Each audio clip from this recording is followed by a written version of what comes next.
Hello class 7 student, বেঙ্গলের second language ক্লাসে আজকে আমরা উপস্থিত হয়েছি।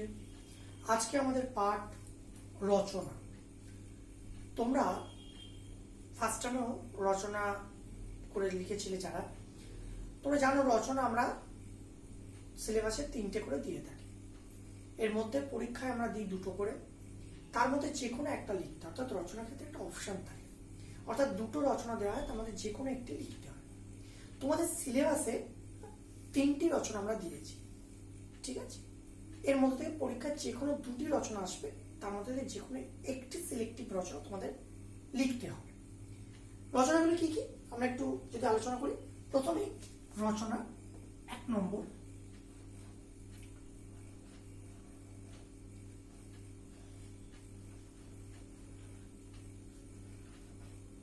পশ্চিমবঙ্গের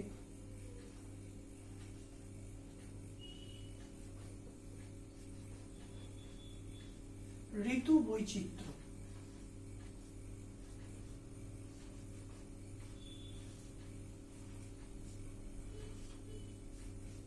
পশ্চিমবঙ্গের ঋতু বৈচিত্র্য, এটা ফার্স্ট তোমাদের টপিক। সেকেন্ড টপিক তোমাদের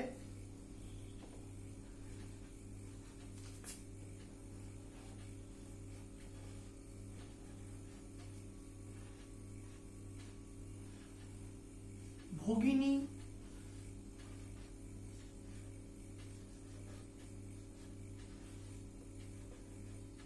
নিবেদিতা। সেকেন্ড টপিক ভগিনী নিবেদিতা। এবং থার্ড টপিক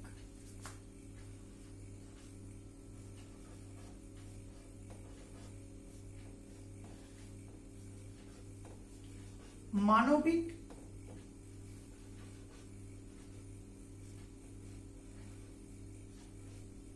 মূল্যবোধ।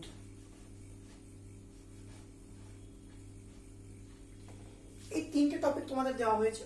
এর মধ্যে থেকে পরীক্ষায় যে কোনো 2টি আসবে, তার মধ্যে যে কোনো একটি তোমাদের লিখতে হবে। প্রতিটি রচনার ক্ষেত্রেই যেটি কমন, বা এই সমস্ত রচনাগুলো লেখার ক্ষেত্রে যেগুলো কমন, সেগুলো আমাদের একটু আলোচনা আমরা করে নিতে পারি। যেমন প্রত্যেক রচনার ক্ষেত্রেই আমি যদি 1 নম্বর রচনাটি দেখি, অর্থাৎ পশ্চিমবঙ্গের ঋতু বৈচিত্র্য, তাহলে এখানে কি দেখবো? প্রথমে আমাকে লিখতে হচ্ছে ভূমিকা। ভূমিকা, ঠিক আছে? এরপর আমি লিখতে পারি ঋতু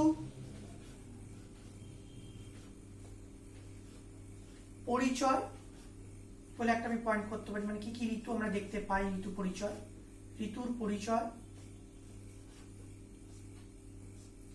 তারপর আমি লিখতে পারি পশ্চিমবঙ্গের ক্ষেত্রে কোন কোন ঋতু দেখা যায়। পশ্চিমবঙ্গের জলবায়ুতে পয়েন্ট আমি লিখতে পারি পশ্চিমবঙ্গের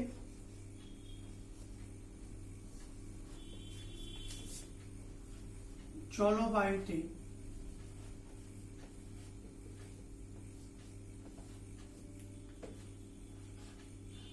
ঋতুর প্রাধান্য, অর্থাৎ কোন কোন ঋতুর প্রাধান্য আমরা দেখতে পাই, সেটা এই পয়েন্টটা লিখব। ঋতুর প্রাধান্য, তাহলে ভূমিকা, ঋতু পরিচয়, পশ্চিমবঙ্গের জলবায়ুতে ঋতুর প্রাধান্য, ঋতুভিত্তিক উৎসব একটা পয়েন্ট করতে পারি। ঋতুভিত্তিক উৎসব,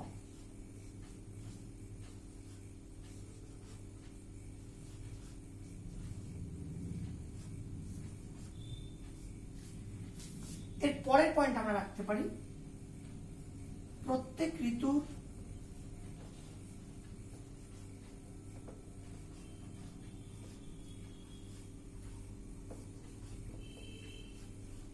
উপকারিতা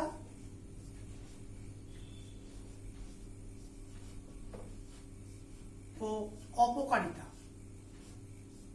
উপকারিতা ও অপকারিতা, অর্থাৎ প্রত্যেক ঋতুতেই আমাদের কি কি শারীরিকভাবে আমাদের কতটা আমরা স্ট্রং থাকি বা ভালো থাকি, কোন আমাদের কি কি রোগ হয়, বা সেগুলো রোগগুলো থেকে আমরা কিভাবে নিষ্কৃতি পাই, এগুলো নিয়ে আলোচনা করতে। এবং লাস্টে আমরা লিখতে পারি যে উপসংহার।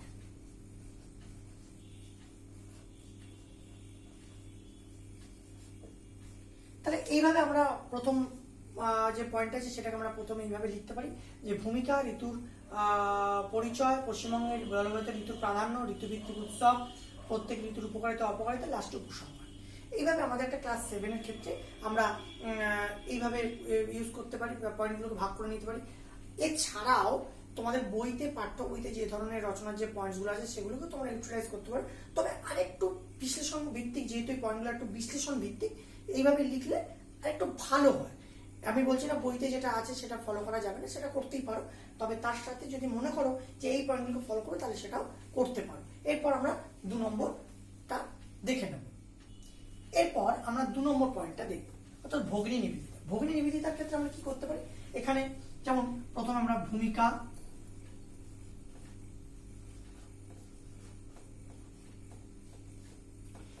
দিলাম, তারপর আমরা দিতে পারি তার জন্ম ও বংশ পরিচয়, জন্ম ও বংশ পরিচয়,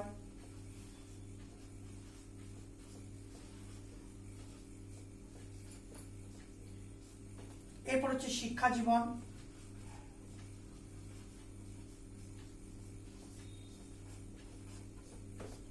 এরপর হচ্ছে কর্মজীবন,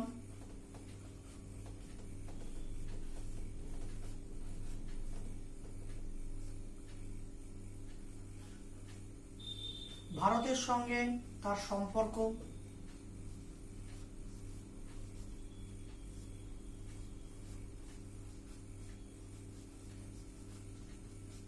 ভারতের সঙ্গে সম্পর্ক, এবং সর্বোপরি আমরা দিতে পারি উপসংহার।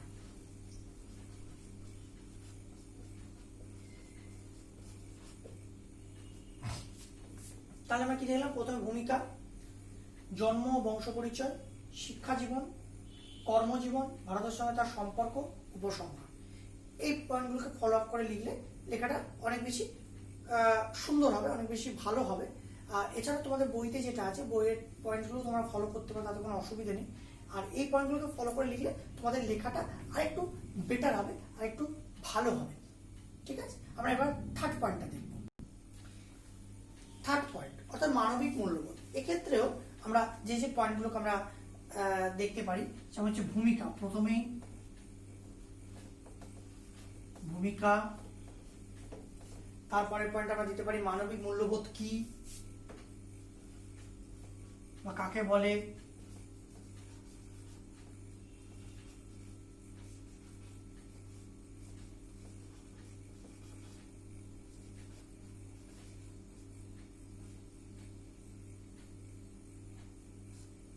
মানবিক মূল্যবোধ কি, তারপরে হচ্ছে কৃতজ্ঞতা,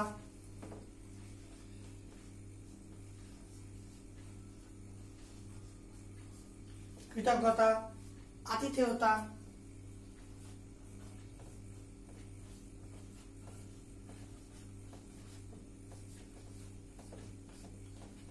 আতিথেয়তা, সহমর্মিতা,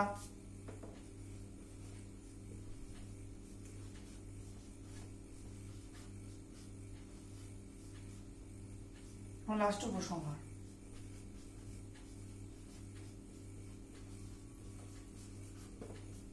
তো কি কি লিখলাম, ভূমিকা, মানবিক মূল্যবোধ কি, এটা সম্পর্কে এটা লিখতে হবে, তোমাদের বইতেও আছে, তোমরা অবশ্যই এটা ফলো করবে। এরপর হচ্ছে কৃতজ্ঞতা, আতিথেয়তা, সহমর্মিতা, উপসংহার। এই পয়েন্টগুলোকে যদি ফলো করে আমরা লিখতে পারি তাহলে আমাদের রচনাটা কিন্তু একটি সুন্দর রচনা তৈরি হবে এবং আমাদের রচনাটা লিখতেও আমাদের ভালো লাগবে। আমি যে 3টে পয়েন্ট নিয়ে আজকে আলোচনা করলাম, এই 3টে পয়েন্টই তোমাদের বইতে আছে, ব্যাকরণ রচনা বইতে, তোমরা সেখান থেকে নিশ্চয়ই পড়বে।